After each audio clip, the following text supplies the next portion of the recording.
sabar telaten kalau bismillah tok mas, pasti suatu saat dikasih jalan buat rezeki, apalagi khususnya di bidang ikan koi lah ya, karena saya basicnya senang, mau nggak mau saya gimana caranya ngoncat ikan itu sehat dulu mas. Paling utama itu. Soal pemasaran kadang malah saya belakangan mas, kadang yang penting ikan baru dari awal kita konsep karantina sehat baru kita pasarin. Kalau aku karir sih mas, nggak terlalu sing lebihan lah seperti itu sih sebenarnya mas. Kita servis ke customer bagaimana sebaik mungkin, memberikan informasi yang tepat tentang koi, saling sharing dan belajar bareng dengan koi. Dasar-dasar seperti itu mas. Yang paling penting utama untuk mau budidaya ikan itu pelajari dulu ikannya atau pelajari dulu cara budidayanya. Sinau intinya. Kalau kita mau budidaya ikan koi paling utama kan memang lahan pembesaran atau lokasi itu. Paling kan memang kalau memang udah minat dari itu belajar dulu dari segi penanganan perawatan, memahami karakter ikan dan lain-lain, penanganan ikan baru, cara peliharaan ikan baru harus baru itu sih. Kalau memang udah ada fasilitas buat pembesaran ini sih tinggal jalan sih mas.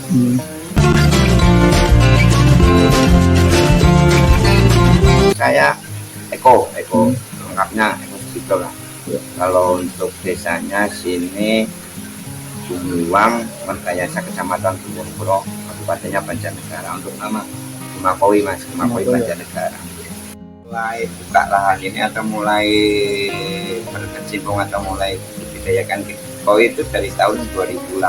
Satu jelas saya memilih di budidaya atau di usaha ikan koi itu karena saya suka mas, senang dulu. Yang jelas saya suka lah.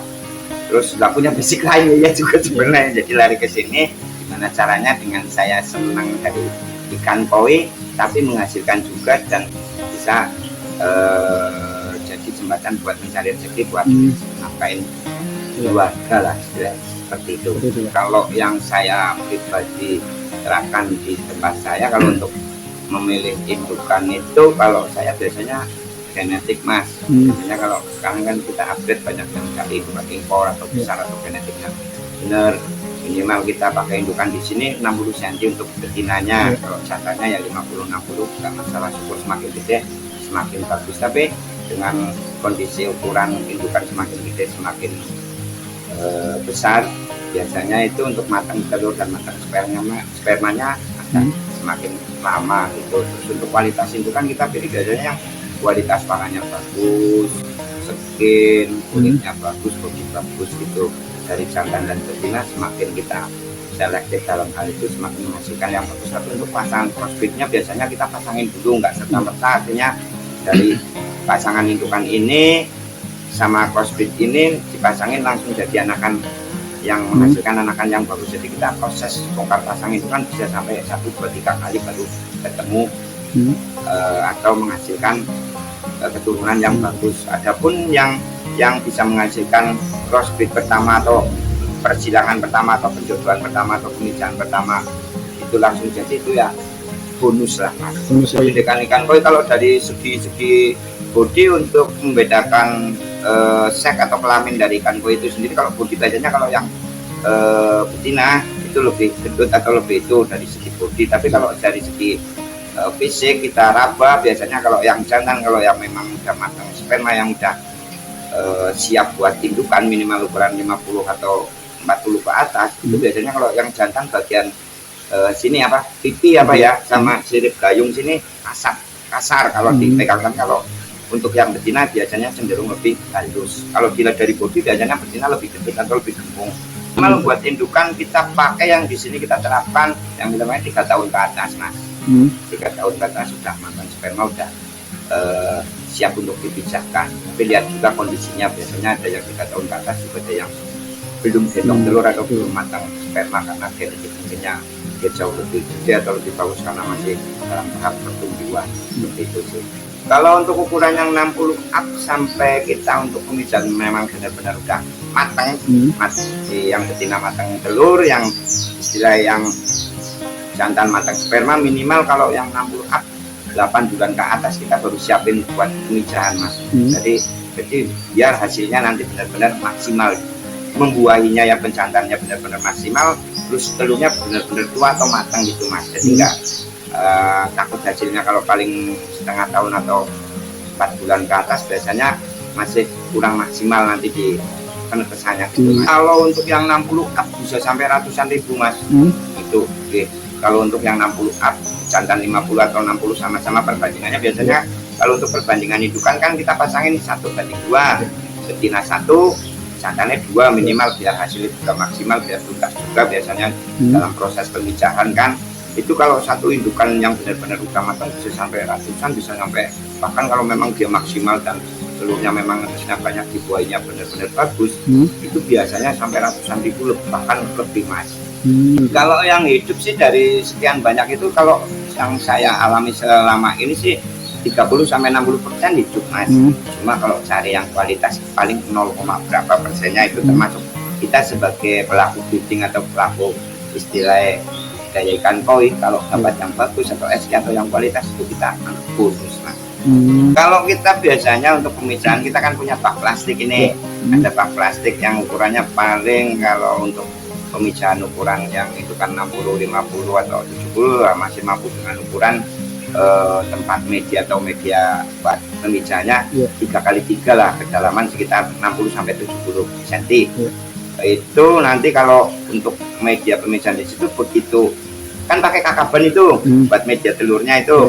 Nanti kalau memang di satu tempat satu bak yang ukuran 3x3 atau 3x4 udah menelur, paginya kita bagi telurnya mas, pecah-pecah, artinya dibagi ke tempat yang lain. Kita siapin minimal kalau dengan indukan seperti kita bagi 3 bak. Jadi untuk kakabannya atau media telurnya kita bagi 3 tempat gitu, 3 bak istilahnya seperti itu untuk penetasan.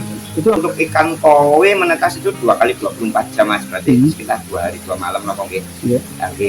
Untuk di tempat penetasan atau bak pemisahan itu kita begitu menetas 2x24 jam 2 hari, setelah itu nanti 10 hari ke depan baru kita pindah ke tempat pembesaran atau kolam lumpur, kolam sawah istilahnya kalau di sini lah.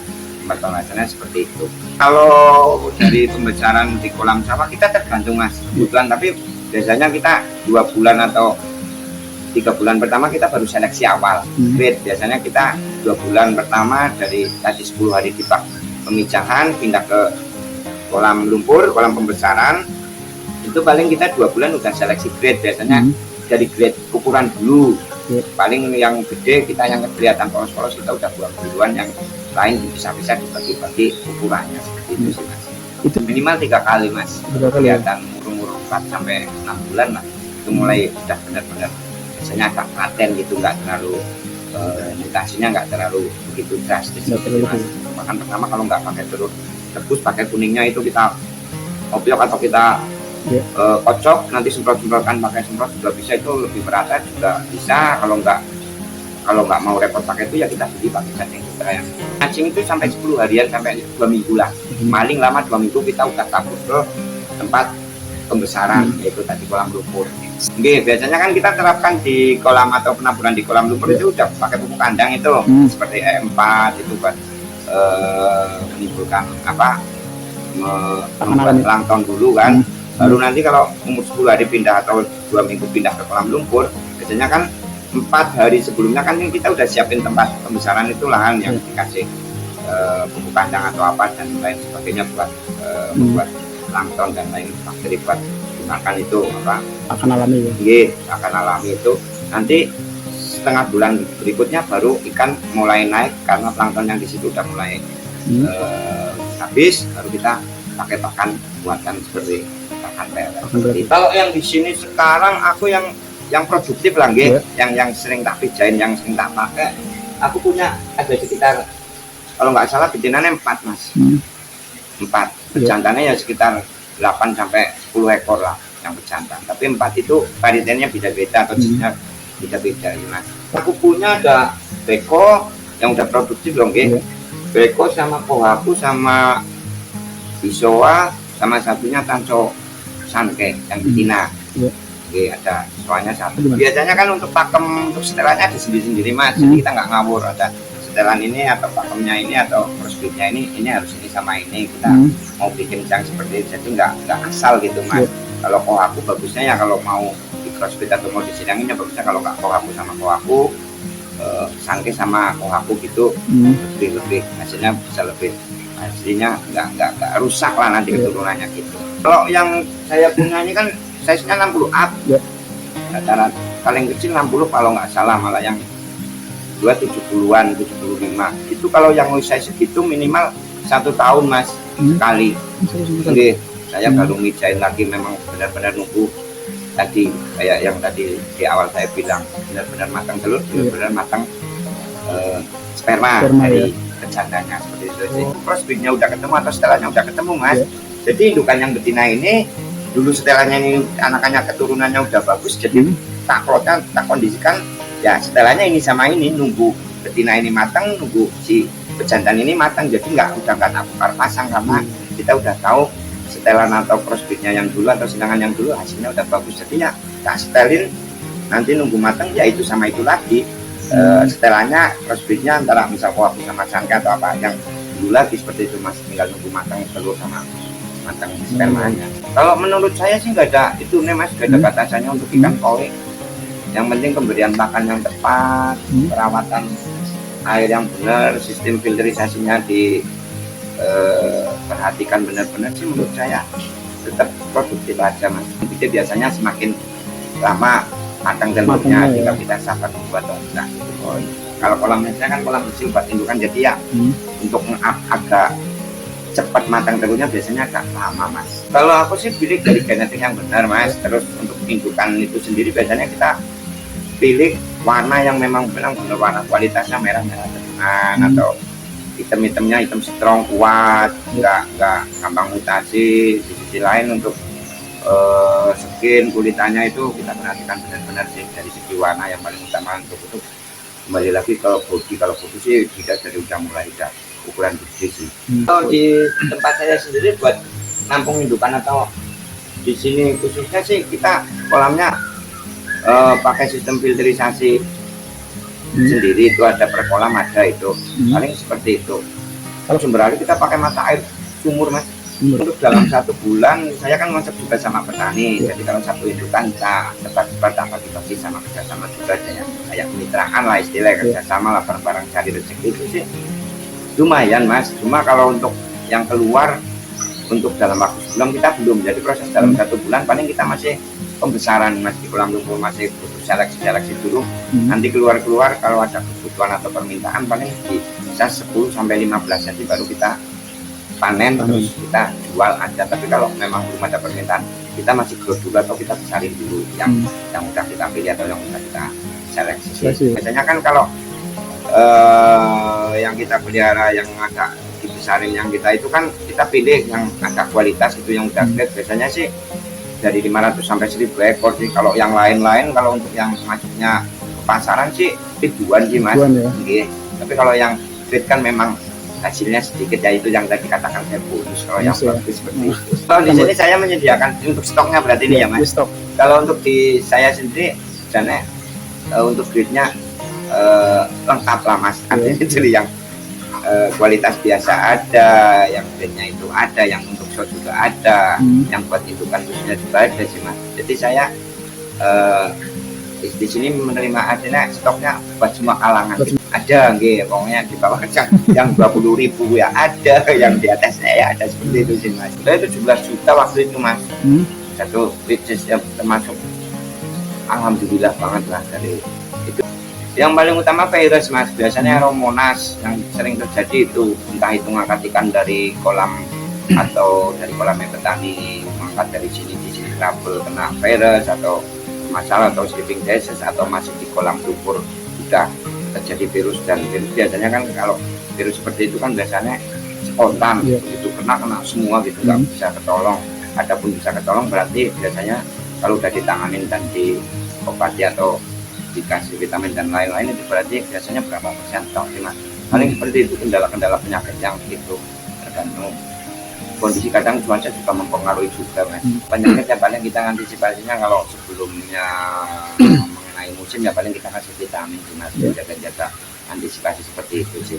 Kita di tempat khususnya di fasilitas ini lah, lokasi ini kita untuk sebelah sana itu ada tempat itu khusus ada yang buat karantina atau terpisah buat mungkin ikan yang baru naik dari kolam lumpur atau yang kita beli dari petani atau yang baru datang lah istilahnya seperti itu.